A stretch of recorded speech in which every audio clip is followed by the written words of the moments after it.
Yeah. But anyways, this week for now showing, we actually have, if I can pull it up here, we have.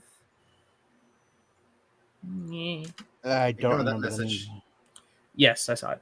Okay. So this one's actually I'm actually excited for. We have the new Martin Scorsese film called Killers of the Flower Moon, which is also, I believe it's a limited release in theaters for like a limited time, not limited amount of theaters, and then I believe it goes directly to Apple TV after that, or it might be a simultaneous thing. I have no idea. Fuck Apple TV. They got a couple of good things. Keyword couple, not much. My complaint is more that it exists. Oh yeah, no, that is a valid complaint. I will give you that.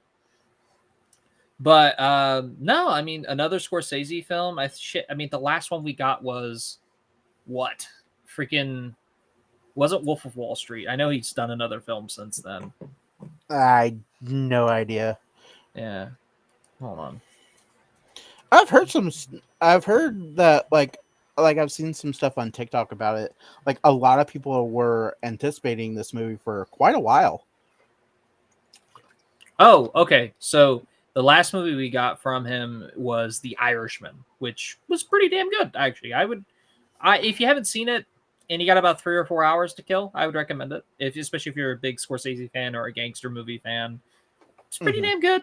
And I like the fact that this time, instead of choosing between Leo and Robert De Niro, he's just like, fuck it, I'm doing both. And so there is that. This story looks interesting. I love the setting. The trailer is phenomenal. And I mean, I just there's something about a good Scorsese film. Don't get me wrong. There's a couple of them that are like, like I would argue. What is it? It's not Raging. Raging Bull is okay. Taxi Driver is a different kind of movie, and I don't hate it for that, but I also don't absolutely love it for that as well. It's a very slow burn of a movie, which granted, it's Scorsese in a nutshell, but like I would still argue, I'm gonna be perfectly honest with you, I would still argue he has way better films. I still think The Departed is phenomenal. Obviously Wolf of Wall Street is still one of my favorite movies from him, but no, I'm super pumped to see this movie. It looks really, really good. What are y'all's opinion? Yeah, I think the way you're going with that is, I think it's like that for every director. Like there's some hit and misses 100%. for everybody. Yeah. Shit, even Kubrick had some fucking misses. Like I would argue Eyes Wide Shut is not his best work, which is ironic because it's his last film. Oops. Way to go out with a bang. You do not do well. Yeah. No, I mean it did well. It was received well. It just just not my thing. You know? Not his grit. Not like I would still say last hurrah. When it comes to Kubrick, I would still say his masterpiece is The Shining. I just from a technical and a storytelling standpoint, that is his masterpiece. It is one of the ones he's more known for.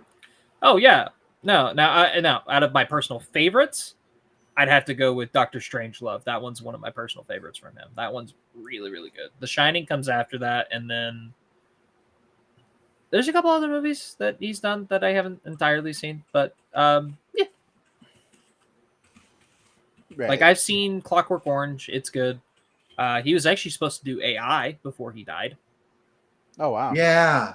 Yeah. I remember hearing that all that just Spielberg taking over and trying to make it a Kubrick film while Kubrick was trying to make it a Spielberg film. Yeah. Well, Spielberg and Kubrick were the biggest. They were the best of friends for the longest time. But what's funny about it is they envied each other. Mm-hmm. Stanley Kubrick always wanted to make that like big budget, family friendly film, and freaking Spielberg always wanted to make that dark, gritty, art house flick, and it's kind of funny. So the fact that they were constantly playing back and forth with it, they had a decent friendly rivalry. Yeah, basically. Almost. Yeah, I guess that's the best way to put it. Even though they weren't never really going against each other. But so what originally came out when Kubrick wrote it, AI. Because he said it was going to be his version of Pinocchio, which, to be fair, it is. Mm-hmm. When it was first going around, he pitched the idea to Spielberg, and he said, "Hey, I'll produce it. You direct this." And then Spielberg basically said, "No, you're directing it, and I'll produce it." And it was just them doing that back and forth, back and forth. Then Kubrick made Eyes Wide Shut during that time, and Spielberg was Spielberg. And then finally, Kubrick said, "All right, my next film is AI." And then he died. Just to make things more complicated. He died.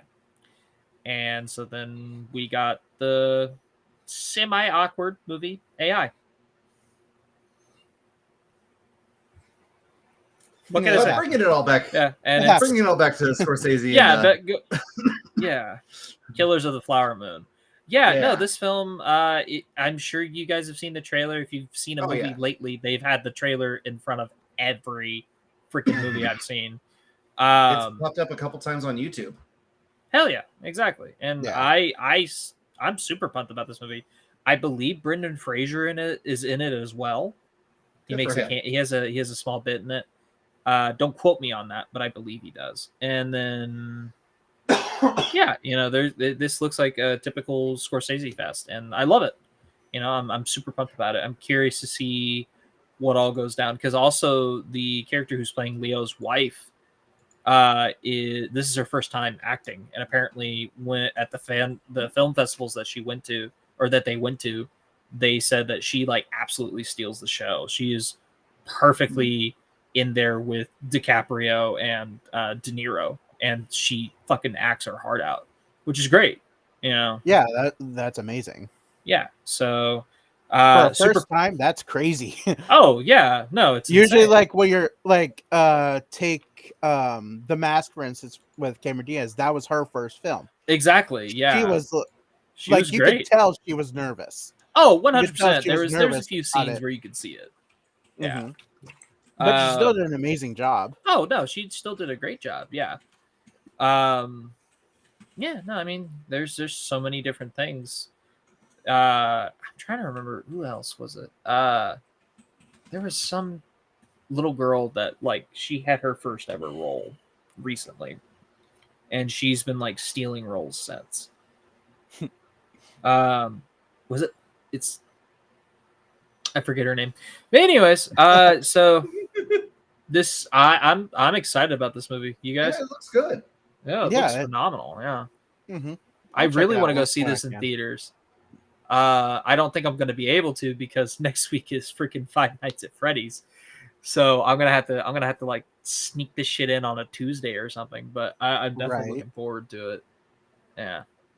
Which I can't sneak it in on a Tuesday. I'll have to sneak it in on like a Monday or something. I don't know.